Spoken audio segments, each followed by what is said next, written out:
UPSC ने civil services exam 2024 का prelims का पेपर ले लिया है।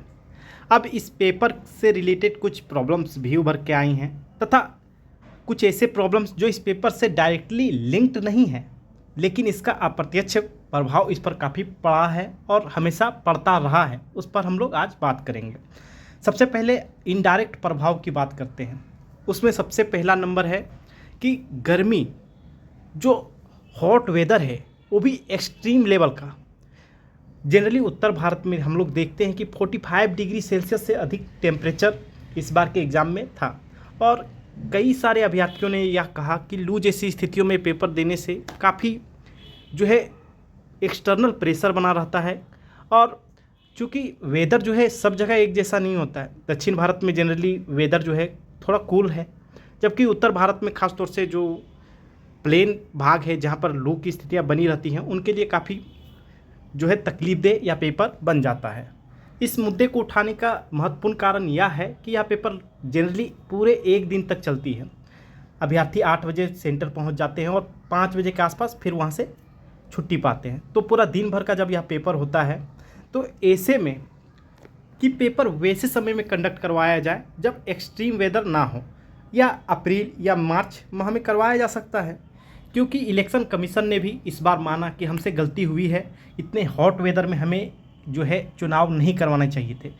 तो जब भारत की एक संवैधानिक संस्थान इस बात को मान रही है तो क्या यूपीएससी का यह फर्ज नहीं बनता है कि वह ऐसे चीज़ों को मार्च या अप्रैल में ही एग्ज़ाम ले और हॉट वेदर से थोड़ा बच्चों को भी राहत मिले। अब बात करते हैं पेपर्स की। तो इस बार का जो सीसेट का पेपर था, 3-4 साल के अगर हिस्ट्री को देखा जाए उठा के यूपीएससी का, तो सबसे आसान पेपर में से देखा जा सकता है।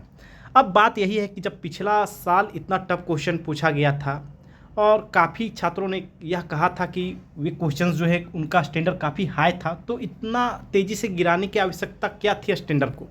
इसके पीछे जो कारण है वह यही है कि अगर सभी अभ्यर्थी अधिकांशतः सीसेट क्वालिफाई कर जाएंगे तो फिर पेपर 2 का महत्व ही क्या रह जाएगा। तो इसीलिए थोड़ा पेपर 2 का स्टैंडर्ड थोड़ा बनाए रखना भी बहुत ही आवश्यक है।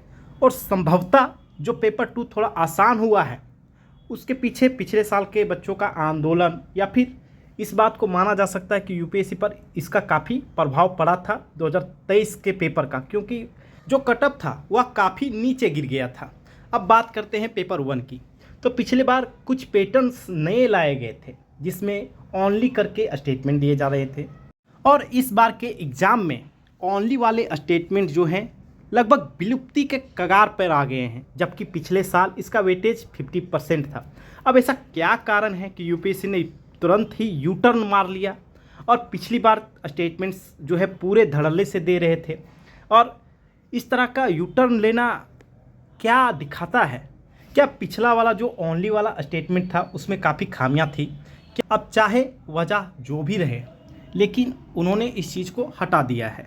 और जहाँ तक बात की जाए पेपर 1 की, तो पेपर जो है इजी टू मॉडरेट था, जबकि पिछले सालों से अगर कंपेयर किया जाए तो वह मॉडरेट टू डिफ़िकल्ट पेपर होते थे।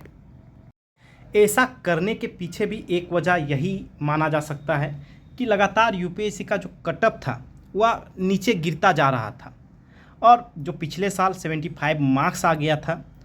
अब यूपीएससी चाह रही थी कि इतने कम नंबर में अगर सिलेक्शन देते हैं तो उसको भी थोड़ा ख़राब लगता है, लोगों को बताना भी ख़राब लगता है कि 75 नंबर 200 में से आए थे। तो इस तरह के दबाव के कारण संभवतः उन्होंने ऐसा स्टेप लिया होगा। अब बात यदि कटअप की जाए तो कटअप जनरली 100 के आसपास होने वाला है, क्योंकि सीसेट का पेपर पिछले सालों की तुलना में थोड़ा आसान था और पेपर 1 जो है इस बार इजी टू मॉडरेट है, तो डेफिनेटली जो है कटअप 100 या उसके आसपास रहने वाला है।